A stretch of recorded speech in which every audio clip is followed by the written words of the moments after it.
All right, back on it. I've just shut the window. I don't know where all this noise is coming from, but yeah, there we go. I'll explain why you got two videos there on Classroom. All right, so the key economic problem. We assume that everything has a price. All resources see competition for their usage. That's pretty much true. But we've got one type of good called a free good, okay?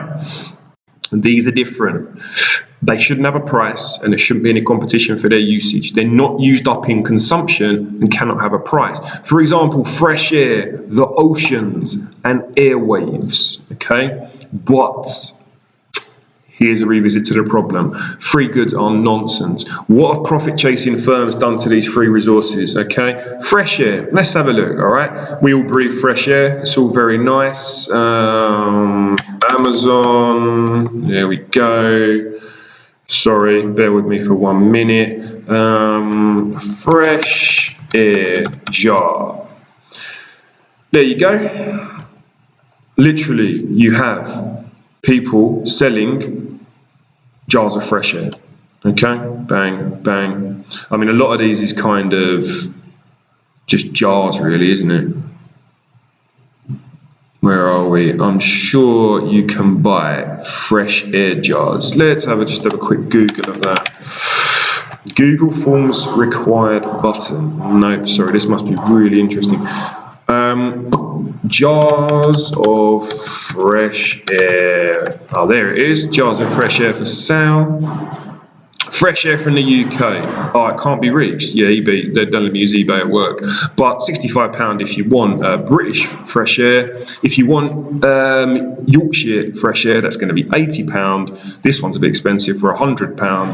A jar of fresh air from the west of Scotland for 30. I could go on. 45 for the Cotswolds, etc. I mean, come on, selling jars of fresh air. It might sound stupid, but people are doing it.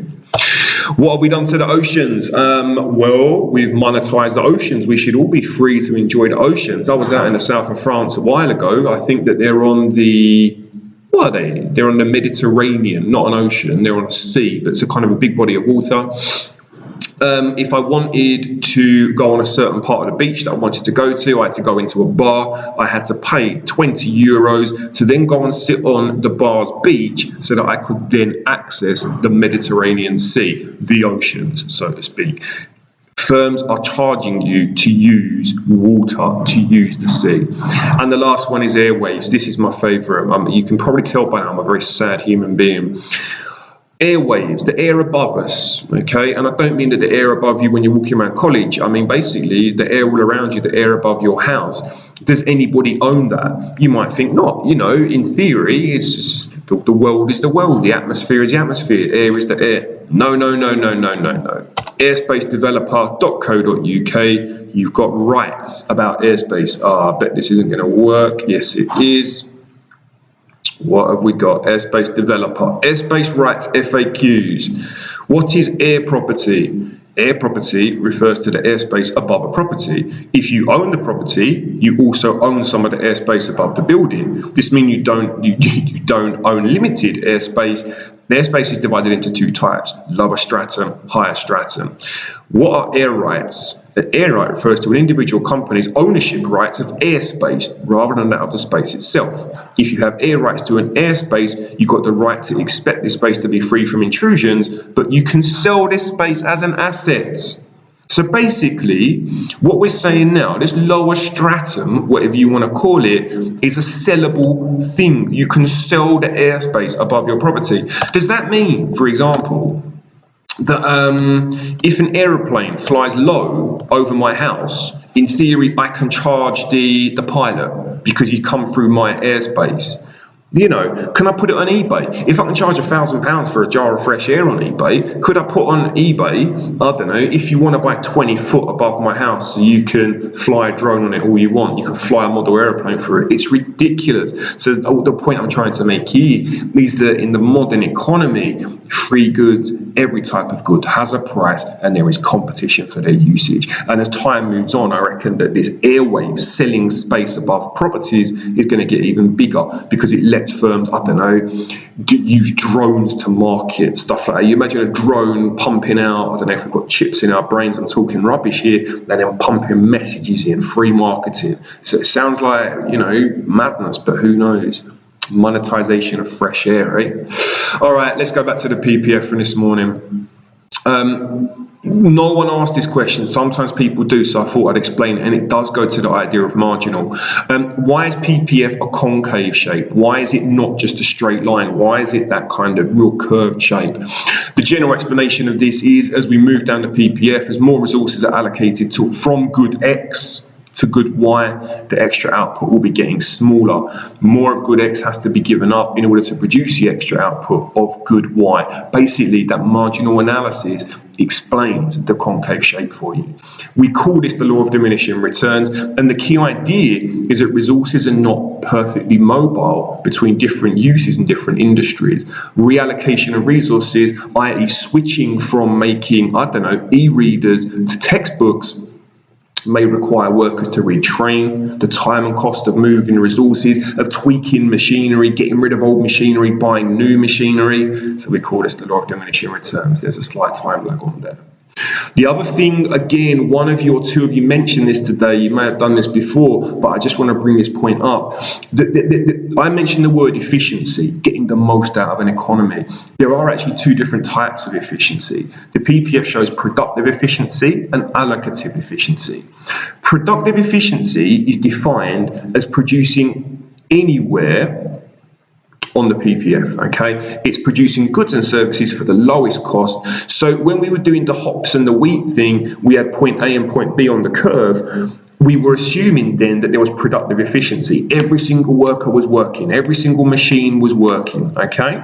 But also on the PPF curve, it's impossible to produce more of one good without producing less of another. But at any point on that PPF curve, we are being productively efficient.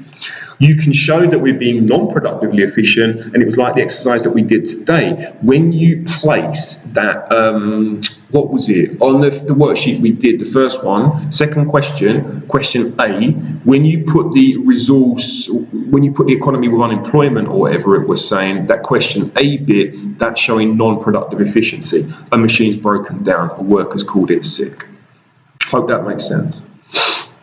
The second point there, allocative efficiency happens whenever we move along the PPF, going from point A to point B to point C, and produce more of one good and less of the other. Sounds a bit like productive efficiency, but what we're saying here, we're allocating resources towards what people want. It says it there at the bottom.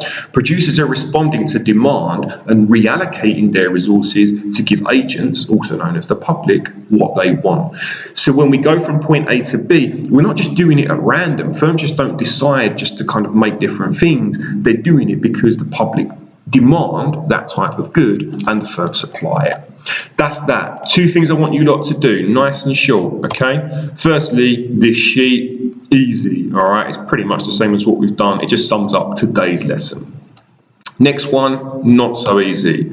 Note that will be my airspace thing, which is fantastic, of course. Private education. Okay, you've got a bit of information here on private education. For a top public school, it's £35,000 a year.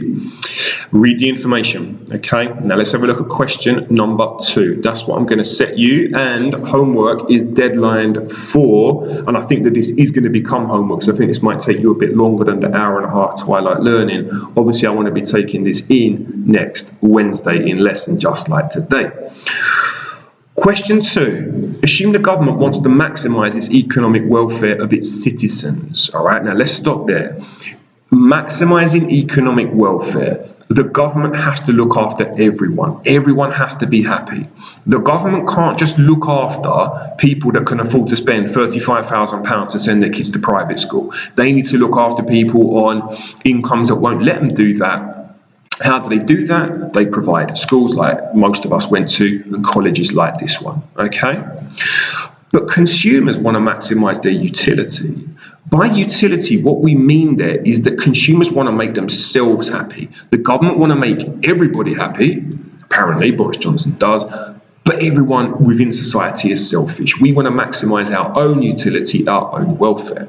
Basically, if you've got £35,000 a year to send your kid to a private school to give them, I don't know, smaller class sizes, a nice uniform, more opportunities to go and work in banking because everyone else works in banks and all that there, then cool. If you've got the money to spend, spend it. Evaluate whether the government, in order to maximise economic welfare for society, that should say there, I think it's missing. Economic welfare for society, for all of us, should abolish all private schools in the UK and make the education system entirely state-funded and run. We get rid of every private school, Bancroft. We get rid of Forest round the corner. We get rid of Eton, where Prince William and Harry went. We get rid of Stowe, the most expensive school in the United Kingdom. And all of these schools then suddenly get put under government run. Get run under government control. What a question this is. I really look forward to your answers. Let me just try and zoom in on this. There's some good points to think about. Evaluation. In your answer, focus on economic arguments. Would parents who currently send their children to private school be better off or worse off? Well, financially, they'd probably be better off. They ain't spending £35,000 sending their kids to school. What about parents who send their children to state school? Suddenly, state schools might get flooded with ex-private school students. If the schools are shut down, we'd have no more Bancroft in Woodford, no more Forest in Snaresbrook Way, just round the corner. Where are these kids going to go? How might some parents bend any pure state-run system to their benefit? I don't know. What it means by that is, if you are a multi-billionaire and your kid is now going to a normal secondary school, are you going to be a bit more pushy? Are you going to offer a bit of money so that they get better quality teaching, better quality resources? It's a bit like the kidney thing. What would be likely to happen to taxes if private schools were abolished? Well, you need to think about if private schools pay tax. If all these kids are going to be coming into state schools, we need to build more schools like you and I probably went to unless you did go to a private school. And I mean the private £35,000 a year ones. It's interesting. Explain 2 other ways in which society might benefit or lose out if private schools were abolished. In your conclusion, weigh up the advantages and disadvantages. All right, now, that's a serious question. Serious question. I'm going to take away the jars of share for sale. I'm just going to bring up your classroom, okay? This is the stream. If you click classwork, what I've given you, so you've got PPF, positive normative, exam question structures. Open that.